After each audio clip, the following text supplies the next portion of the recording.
There might be one other wild card out there that could stop this conflict, and What's that? that's Elon Musk. Because from my understanding, Starlink is really what's keeping the Ukrainians in the fight. Their ability to operate the drones is due to their access to Starlink, and Starlink is the only thing that the Russians recognize as the real problem on the battlefield. It's not any of the equipment that NATO is providing them or the US is providing them. It's really Starlink. First of all, do you believe that's true? Like, how Yeah. important has Starlink been to the Ukrainians?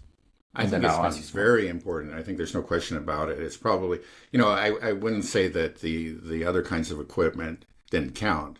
If they only had Starlink, but they didn't have any armored personnel carriers or howitzers or artillery shells, they still would lose. You could communicate with each other, but if you don't have any guns to fire, you can't wage war.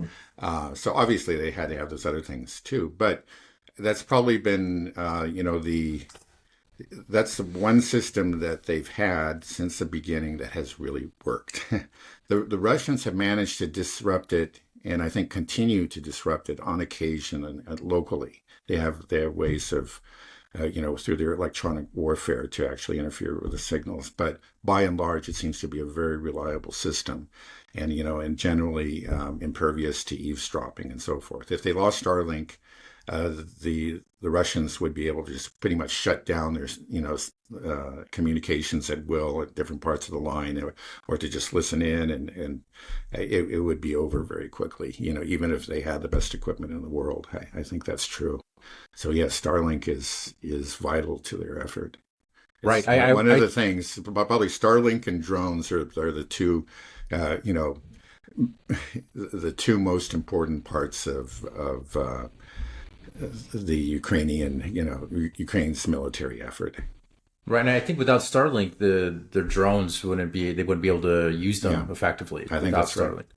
So Starlink is keeping everything together really for Ukraine. Without that, they have nothing, and it's crazy that it's being provided by a private citizen. It's not, this isn't a part of the military-industrial complex, or it's not supposed to be. So Elon Musk does have that ability, right? Like he could shut it down, and that would quickly hasten the end of the war. That would be the defeat. And sure, he could get a lot of flack, but he probably would get a lot of support too. Elon Musk also has a big ego. It seems like he wants to be liked very much on X, but who knows? I mean, maybe that could be a popular move for him amongst the world. I think most of the world is on the side of Russia to end this conflict. People realize that the path that we're going down could lead to nuclear war. So Yeah. Well, yeah, it is true. I mean, he's unpredictable. He's unlike most multi-billionaires. Um, he's his own man. It doesn't mean everything he does is right by, um, yeah, I'm not arguing that at all, but he makes his own decisions, and occasionally, he surprises us, or quite often he does. He can do things that run against the grain, and he could do it. Of course, he has been critical of this war, of our support for Ukraine. mhm. And that has angered the Ukrainians, the Ukrainian political elite, and they have, gone after him. They've, which seems to me very, very stupid, to be honest. Again, it's sort of like the way the Ukrainians, it's just their natural reaction. They don't have any subtlety. And it's just, they're kind of like a rabid dog. If you poke them, they just turn around and snarl at you and then try to bite you. And that's of course what they did to Trump initially, until I think enough people got through to Zelensky and say, hey, you got to learn how to play Trump. You can't goad him, you can't insult him. Just don't do that. Um, but they did that too. They insulted Musk. Now Musk has shrugged it off. Obviously he's still providing this service, this vital service to the Ukrainian military. But one day he might shut it off. We'll see. I'm sure that he's looking at other things. That might be his inclination already, but he is very closely tied to the U.S. government. He has lots of very large U.S. government contracts. And so he may, even if that's his inclination, that's his personal preference, he may just, for the sake of his businesses, say that, okay, I can't do this unless he gets some sort of green light from within the administration. And then I think he would feel empowered to do it. Well, you told me that the Russians, the new S-500 or S-550, has the capability of shooting down satellites as well. I think Russia has the ability to shoot down satellites right now. If these, if Starlink is being used for the Ukrainians, then are the Russians within their rights to shoot down these satellites? And it's something that they can threaten. It's like, and not only would it have a huge impact on the battlefield directly and hastening the end of this war, it would be further proof of Russia's strength, Right. that they have this capability. Like, Right. look, guys, we can shoot down your satellites. Don't play around Yeah. here, because we always see when Russia used the Oreshnik. I was watching the news then. They's like, oh, this was nothing, just fear mongering from Russia. They don't have anything advanced. It's just, this is Hmm. baby tech. That's kind of how they poo poo it. When you start shooting satellites out of space, Yeah. you can't spin it that way. Yeah. Yeah, I think there's no question the Russians have that capability. There's no question whatsoever.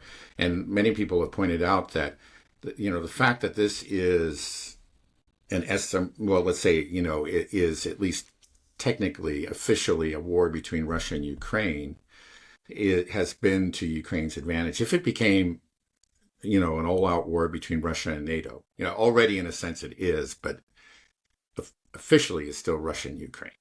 It's a proxy war. But if it went beyond that, then Russia would have no hesitation to take out those satellites, and that would actually be to their advantage. The reason they're not doing it now is, again, it would be escalatory. It would be, you would be striking down. You say Musk's, satellites, those belong to a private company, but a private company that's very, closely associated with the United States government. And then there are also U.S. spy satellites that have been very, very important to the Ukrainians throughout this conflict. It's essential. That's where they get so much of their intelligence, their targeting data, and so on and so forth. It comes from those U.S. spy satellites. All those would come down if it actually turned into a Russia NATO war. It just hasn't, because, again, Russia doesn't want to escalate to that point. But if it does, those satellites go, and that'll be to Russia's advantage. I mean, so it's actually, that's one of the areas where, we pointed at Starlink, but then also these spy satellites, the ones that are providing the intelligence data, that is also, is an area where Ukraine, if anything, has an edge over Russia. Because the U.S., especially at the start of the conflicts, had more satellites up there than the Russians did, significantly more. Now, my understanding is the Russians, during the past 3 years, have closed the gap, but they're still behind. But that advantage would be entirely erased, again, if we did go to World War III, basically, or Russia, NATO. Does the U.S. have the ability to shoot down Russia satellites? I'm not sure. I think probably they do, but I'm not sure about that. I'm not so sure anymore, just because I feel like I know, again, the S-500 is supposed to have that capability, and I think I've heard many commentators say there's just no question the Russians can do that. Right. Well, I mean, the fact that we still haven't developed hypersonic missiles, and it feels like after the space race, once we put a man on the moon, we just stopped rocket and missile development. It just didn't move. I mean, it just feels like we had that embarrassment. Boeing couldn't even get their rocket up to retrieve their own astronauts from the space station. Elon Musk had to do it. It's just, so I don't know. Maybe we don't. Yeah, have and for a that long time, capability. actually, I think finally, we've managed to develop the technology to, again, to supply, the space station, that kind of thing. But for years and years, it was actually, we were dependent on the Russians to do it. They had the technology, they had the rocket engines, and we didn't. I think we may have finally caught up, maybe thanks to Elon Musk. But for a long time, we just didn't have it. So yeah, there's no question that they won the race to the moon, but yeah, maybe we've been sitting on our laurels ever since the 90s. Now, I remember, like, in the first Gulf War, we had what were back then were wonder weapons, or appeared to be, these cruise missiles and so forth. And so, again, rocket or missile technology had continued to develop, but it seems like there has, for whatever reason, we're just having we're not able to develop the new technology the way that we once could. You pointed out that the ATACMS are no longer produced. I think they were, like, our stockpile was basically built up in the first decade of the century, and then since then we've stopped producing. And then they're one of our main missiles, but they're really pretty old now. It's fairly old technology. And then, we haven't been able to develop a successful hypersonic missile. And the Russians did that back in, I believe it was 2018. Yeah. Yeah, and apparently like we said, the Houthis have more impressive missiles. Yeah, I'm not sure, but they're impressive enough. I mean, it's extraordinary, Yeah. Okay, I want to go back to the drone attack on the planes. Do we have some clarification on how many were destroyed? I've been seeing, basically, the Ukrainian position is 41. A third of Russia's fleet has been destroyed. And then I also see, I think from the Russian side, it's saying that there were 2 destroyed and 5 damaged. And is the truth somewhere in between? Do we have any clarification? Yeah, no, it isn't entirely clear. There are satellite images available, and different people go over them and say different things. I've heard at the low end that maybe only 2 were destroyed, right, and 3 were significantly damaged. I guess the figure that I go with is the one that Scott of Calibrated with Scott came up with. This is a guy who spends a lot of time looking at satellite images, and he's a very, very good mapper. And I found him to be really quite reliable, over the years. He generally, there's no question about it that, like, he's sympathetic to the Russian side, but I've always found him to be very, very honest. He doesn't ever try to minimize Ukrainian successes. And he's come up with a figure of approximately a dozen total, destroyed or seriously damaged planes, almost all of which are the Tu-95s. I think there was maybe one AN whatever, I think a reconnaissance plane that was also, AWACS, a dozen. Yeah, an AWAC basically. Yeah. So I find to be the most believable figure, a dozen. And again, that is significant damage, but but first, it'll have no impact on the war. They have plenty of Tu-95s to launch KH-101s in the future. It doesn't affect that, and it's a loss, but it's not in itself will have no impact on the war, or very, very minor impact on Russia's ability to defend itself, from a larger attack. Again, I don't want to minimize this. This was successful. The Ukrainians got their licks in. It was a successful mission, but it wasn't devastating. It wasn't Pearl Harbor. It wasn't, all these things that you hear. It was nothing like that. Do we know how these drones were controlled? I believe that they were, again, they were FPV drones, and at least the initial report said that looking at the footage, it was clear that they were manually controlled. There was somebody nearby. Just as you would have, like, on the front lines, there's somebody in the woods or something, looking at a screen, visually confirming, the location of the bombers, and then instructing the FPV to strike it. And I think they used local cellular system. That's what you could actually see, like LTE appear on the screen. This is what they were getting, cellular signals. So I think they hacked into the local cellular system. Okay, that was going to be my question. If they were using Starlink, for example, right, then it's like, okay, time to shoot down your satellites, Elon. Yeah. Right. Some people have made I don't know if they specifically said it was Starlink, but they've asserted that they must have used Western, satellites for this. And I just, again, we're in the very initial stages. We hear a lot of different reports. I haven't seen any evidence of that. The evidence that I've seen so far, and I admit that it's partial, is that it was done locally. And so it could have been carried out by the Ukrainians. This is something the Ukrainians are quite good at. Again, we see they're probably ahead of the U.S. when it comes to drone technology. These FPV drones in particular. And so it is something that they conceivably, I think, are quite believably could have pulled off on themselves. Again, there had to be at least Western complicity, awareness, and approval, but I think that they could have done this on their own. So what's next? What happens? I mean, we wait for Putin to, if he's just going to stay the course, which is quite possible, and they might just have maybe a surge and say that that's part of a retaliation to appease the public opinion in Russia. Say, look, we are doing something, but that doesn't really change the course. He's just going to fight the war. Right. Or, is there going to be something like an Oreshnik Used, some demonstration of strength? Yeah. Well, it's certainly possible. He may go to an Oreshnik, just as, in a way, it would just be a show, but that's kind of just to counter the Ukrainian show. It's just sort of an information war. Again, he's shown very little interest in that. It seems like Putin doesn't even care about what people think or what, he's just looking at the substance. But maybe somebody will convince him, hey, you got to do this. We got to at least appease our own people. So, it could happen. We could have an Oreshnik strike, something like that. But one thing to keep in mind is that a major offensive will likely occur soon.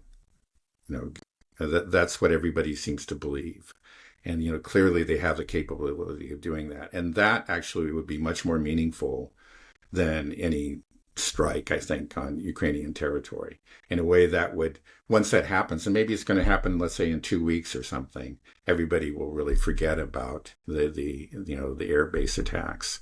And they say, hey, the Russians have broken through the line into 3 different places, and they're marching towards the river, or they're marching towards Kiev or something like that. And then it's will be this whole thing, this affair that seems like such a big deal right now. And it is a big deal. I'm not, I don't want to say it's nothing. It was a very significant provocation, but it will probably be forgotten at that point.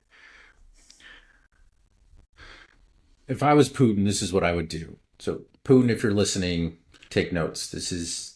I would call up Elon and say, Elon, you need to stop providing Starlink. And if you don't, then we will shoot down your satellites. Either he takes them down or he doesn't.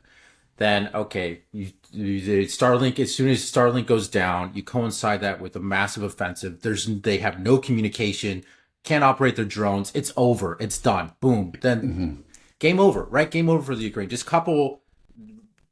Once you take Starlink out, it's going to be complete chaos on the front lines. Then they'll just be able to roll through. They'll just be mass surrenders. The war will be over in a day. Do you think so? Well, I don't think he's going to do it again, because that's not. Well, I don't think he's going to do it. Yeah, but right. Yeah, well, but that would work. You know what I think? Yeah, but actually, I think that's an important point. Is that he has that card to play, and it's just that is something that may keep NATO at bay. That they're aware, like the moment they cross the border into Ukraine, that Russia can say, okay, this is no longer just between us and Ukraine. Those satellites are fair game, and take them down. And then again, NATO was never really going to make much of an impact, but then it would just be a total collapse. In fact, it would, like the entry of NATO troops would be, again, would just give the Russians the justification to take down those satellites, to remove the constraints, and they can win the war even more quickly. And it's something that perhaps it's been, I hope that certain Western intelligence agencies understand, and it may be one reason that, again, NATO is restraining itself, or hasn't taken the step so far. And we'll see. Yeah, I think that may be just a card that he wants to keep. He wants to play if it becomes necessary. He doesn't want to use it up right now. I feel like NATO would send troops in a heartbeat if they had public support behind it. I think that's the only thing that's keeping them out of it. I don't think they're thinking. I don't know. It just doesn't feel like people in NATO. I don't feel like they really think other than just tunnel vision. We must destroy Ukraine. We must destroy Russia. That seems to be all they think about. Well, again, it's like when you get a sensible comment on the reality of the conflict, it almost always comes from an actual military analyst or one of the defense departments. We get a lot of crazy departments from ex-generals and current generals and so on. But whenever you get a sensible comment, it also does seem to come out of those military departments. For example, we had Keir Starmer, just bloviating about British intervention in the conflict. And then it was, their equivalent of the Pentagon leaks information to the press and say, this is all theater. We don't have that capability. We basically hardly have an army, much less one that can confront the Russians. And that came from his military establishment.